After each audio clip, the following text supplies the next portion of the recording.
श्री शिवाय नमस्तुभ्यम महाराज।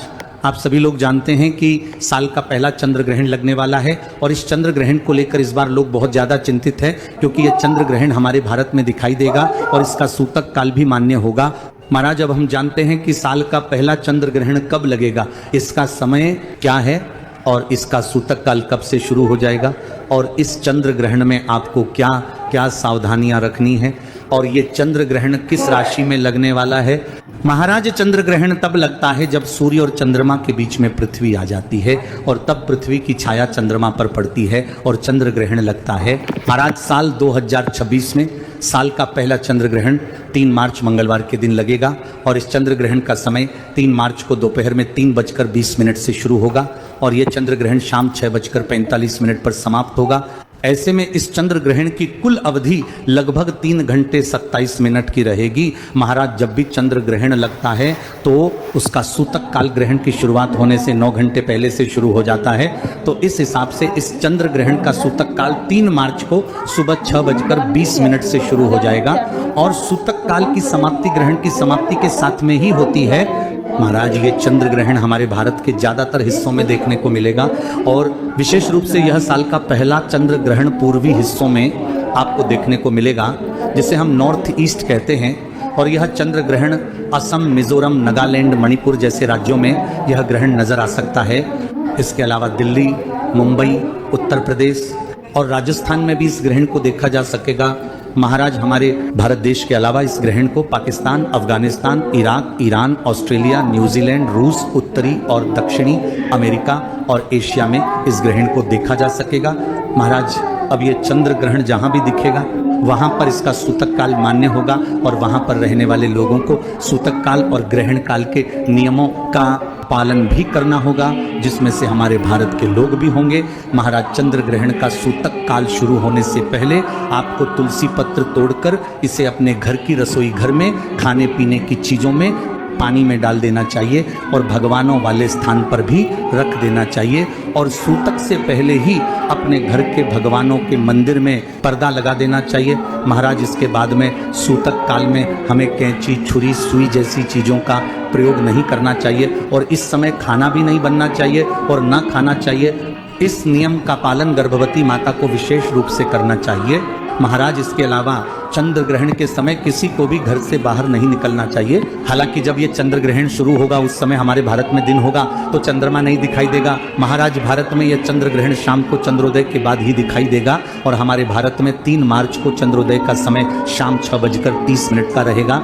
महाराज, इसके बाद में हमारे भारत में इस चंद्र ग्रहण का कुल समय सिर्फ 17 मिनट का ही रहेगा क्योंकि शाम 6:47 पर यह चंद्र ग्रहण ही समाप्ति हो जाएगा। महाराज, हमारे भारत में चंद्र ग्रहण का जो 17 मिनट का समय है, इस समय में आपको थोड़ा ध्यान रखना है और अपने घर से बाहर नहीं निकलना है क्योंकि इस समय हमारे भारत में ग्रहण दिखाई देगा। इससे पहले हमारे भारत में दिन का समय होगा और चंद्रोदय नहीं हुआ होगा। महाराज, गर्भवती माता बहनों को ग्रहण और सूतक काल से पहले ही अपने पेट पर गेरू लगा लेना चाहिए या चंदन की 3 लाइन खींच लेना चाहिए। इससे सूतक काल और ग्रहण काल में आपके बच्चे पर ग्रहण का कोई असर नहीं होता है। महाराज, सूतक काल में भले आप लोग किसी नियम का पालन करो या ना करो, पर ग्रहण काल के दौरान आपको चंद्र ग्रहण के सभी नियमों का पालन जरूर करना चाहिए। महाराज, चंद्र ग्रहण के दौरान हमें एक स्थान पर बैठकर भगवान के नाम का जाप करना चाहिए क्योंकि ग्रहण के दौरान किया गया नाम जाप का आपको कई गुना बढ़कर फल मिलता है और इससे ग्रहण का प्रभाव भी आपके ऊपर नहीं होता है और यह नियम गर्भवती माता बहनों को जरूर करना चाहिए।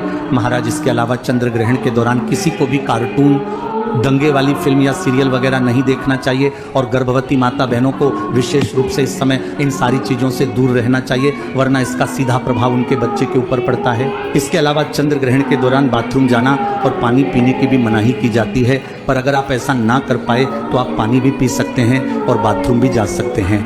महाराज, इसके बाद जब ग्रहण समाप्त हो जाता है तो उसके बाद सभी लोगों को गंगा जल मिले जल से स्नान करना चाहिए और अपने पूरे घर में गंगा जल छिड़कर भगवानों को भी स्नान कराकर घी का दीपक उनके सामने जलाना चाहिए और ग्रहण का जो भी प्रभाव आपके ऊपर हुआ हो उसके लिए आपको प्रार्थना करनी चाहिए। महाराज, वैसे यह साल का पहला चंद्र ग्रहण फाल्गुन पूर्णिमा के दिन लग रहा है और इसी दिन होली का पर्व भी है। इस बार होली के दिन चंद्र ग्रहण होने की वजह से इस बार होली का पर्व 3 मार्च को नहीं बल्कि 4 मार्च को मनाया जाएगा।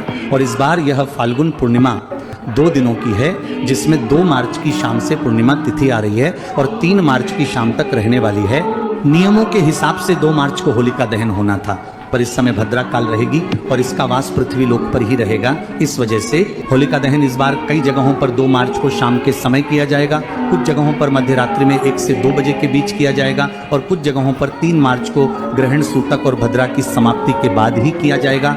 इसी के साथ में रंगों वाली होली का पर्व इस बार 4 मार्च 2026 के दिन मनाया जाएगा। महाराज, ये चंद्र ग्रहण सिंह राशि में और फाल्गुनी नक्षत्र में लग रहा है, इसलिए सिंह राशि वालों को इस ग्रहण से थोड़ा संभालने की जरूरत है।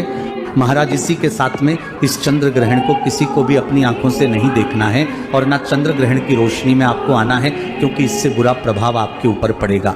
महाराज, इसके अलावा इस साल के पहले चंद्र ग्रहण को लेकर आपके मन में कोई भी प्रश्न है तो वह आप हमसे कमेंट करके पूछ सकते हैं। आप यह वीडियो कहाँ से देख रहे हैं हमें कमेंट में जरूर बताएं। श्री शिवाय नमस्तुभ्यम महाराज।